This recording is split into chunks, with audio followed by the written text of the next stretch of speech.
नमस्कार, मेरा नाम ज्ञानेश्वर है और आप देख रहे हैं लाइव सिटीज। देखिए, हम उन बिहारियों के लिए जो महाराष्ट्र के किसी भी हिस्से में फंसे हैं, चाहे वह मुंबई हो, पुणे हो, ठाणे हो, औरंगाबाद हो, नासिक हो, कहीं भी हो, उनके लिए एक गुड न्यूज़ लेकर आए हैं।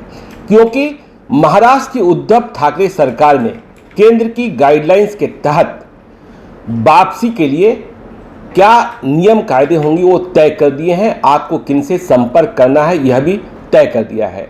और सबसे बड़ी राहत की बात यह है, मोहलत की बात यह है कि महाराष्ट्र में फंसे, चाहे वो बिहार के हों चाहे किसी दूसरे प्रदेश के हों, वे अपने गृह राज्य में वापस जा सकते हैं। अपनी व्यवस्था से जा सकते हैं, अपनी गाड़ी से जा सकते हैं, किराए की गाड़ी कर सकते हैं। यह मोहलत महाराष्ट्र की उद्धव ठाकरे सरकार ने दे दी है।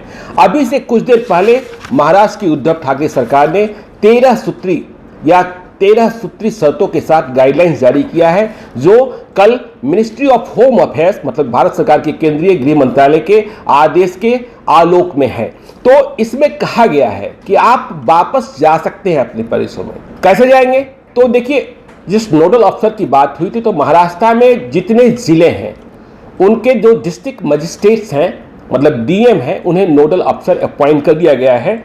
और इसके अलावा एक कंट्रोल रूम भी बनाया गया है स्टेट लेवल पर। मैं आपको महाराष्ट्र के लोगों के लिए, जो महाराष्ट्र में बिहार के लोग फंसे हैं, उन्हें बताने के लिए कंट्रोल रूम का नंबर भी आपको हम बता देते हैं ताकि आप वहां से संपर्क कर सकें। तो महाराष्ट्र में कंट्रोल रूम का नंबर है 022, ये कोड है, और नंबर है 22027990। दूसरा नंबर है 02222023039। फिर से आपको हम ये नंबर दोहरा देते हैं।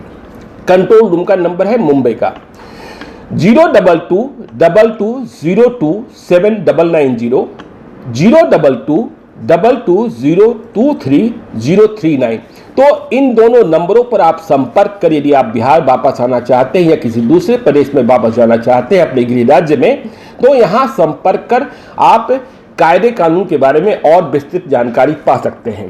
तो जो सरकार ने 13 सूत्री क्लॉजेस जारी किए हैं कि क्या प्रोसेस होगा, तो उसमें देखिए ये कहा गया है कि आप अपनी गाड़ियों से, व्यवस्था की गाड़ियों से जा सकते हैं, लेकिन इसके लिए महाराष्ट्र में जो नोडल अफसर बनाए गए हैं, जिलों के डिस्ट्रिक्ट मजिस्ट्रेट, और जहां आप जा रहे हैं, मतलब आप यदि बिहार आ रहे हैं तो दोनों की सहमति पत्र जरूरी है।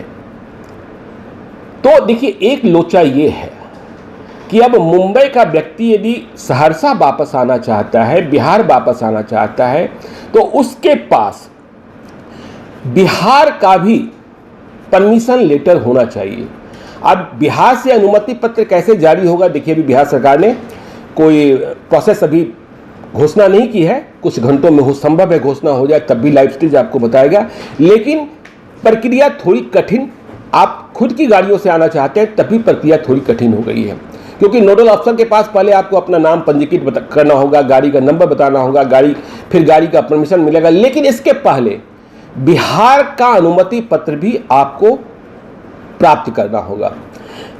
ठीक इसी प्रकार से यह भी कहा गया है, जो क्लॉजेस हैं, कि कोविड-19 मतलब जो कोरोना, इसकी आपकी स्क्रीनिंग वहां की जाएगी और तभी आप अपने गृह राज्यों के लिए, होम स्टेट्स के लिए रवाना हो सकेंगे।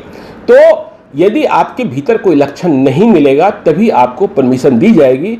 और जब आपकी रवानगी होगी तो जहां से आप चल रहे हैं, मतलब महाराष्ट्र से, और जहां आप जा रहे हैं, यदि हम बिहार मान लें, तो दोनों राज्यों के बीच फॉलो अप एक्शन चलते रहेंगे। देखिए, रास्ता बहुत लंबा है और केंद्र सरकार ने अभी ट्रेन चलाने की इजाज़त नहीं दी है। हालांकि राजस्थान के मुख्यमंत्री अशोक गहलोत ने कहा है कि यदि सभी कामगारों को वापस करना है तो स्पेशल ट्रेन चलाने ही होंगे। तो मुंबई से आने में कितना वक्त लगेगा, पटना आने में या बिहार के किसी हिस्से में, आप समझ सकते हैं भाड़ा कितना लगेगा, क्योंकि सरकार ने यह नहीं कहा है कि हम आपको फ्री ऑफ कॉस्ट पहुंचाने जा रहे हैं। केंद्र सरकार ने भी नहीं कहा और अब कोई राज्य सरकारें भी नहीं कर रही हैं। तो यदि आप व्यवस्था से आ रहे हैं, मुझे यह मालूम हो रहा है कि दिल्ली से आने का भाड़ा 60,000 70,000 रुपये टैक्सी वाले ले रहे हैं। तो ये सूरत बनती है, आपके ऊपर आर्थिक बोझ भी आने वाला है कामगार मजदूरों के पर, यह भी हम समझ रहे हैं। लेकिन सबसे बड़ी समस्या ये होनी है कि आपको दोनों प्रदेशों की अनुमति चाहिए, परमिशन लेटर चाहिए, तभी आप आ सकते हैं। और गाड़ियां जब वहां से खुलेंगी तो उसे पहले सैनिटाइज किया जाएगा और गाड़ियों में ठूस ठूस कर, जिसको यदि हम बिहारी ठेठ भाषा में कहें भेड़िया दसान सवार होकर के आप नहीं आएंगे। सोशल डिस्टेंसिंग गाड़ी के भीतर भी बहाल रखी जाएगी और इसका आशय ये निकलता है कि जो गाड़ी की कैपेसिटी है, जितनी सीटिंग कैपेसिटी है, आमतौर पर 50% से अधिक, मतलब यदि गाड़ी की सीटिंग कैपेसिटी 10 लोगों की है या 15 लोगों की है या 20 लोगों की है तो आप इसका आधा कर ले, आधे लोग ही एक गाड़ी में आ सकेंगे। तो महाराष्ट्र सरकार ने अनुमति दे दी है। दूसरी सरकारें क्या कहेंगी, अब इस पर भी हम बने रहेंगे, क्योंकि बिहार के मजदूर, बिहार के भाई, बिहार की बहनें सभी प्रदेशों में फंसे हैं, उनका ख्याल रखा जाना है। हम चाहते हैं कि वे सही सलामत बिहार लौटें, लेकिन कोई रोग लेकर न लौटें, यह भी ध्यान रख रहा है बिहार। आप बने रहिए लाइव सिटीज के साथ। यदि अब तक आपने हमारे यूट्यूब चैनल को सब्सक्राइब नहीं किया तो जरूर कर लीजिएगा और यदि इस वीडियो को फेसबुक के माध्यम से देख रहे हैं तो पेज को लाइक करिएगा। धन्यवाद।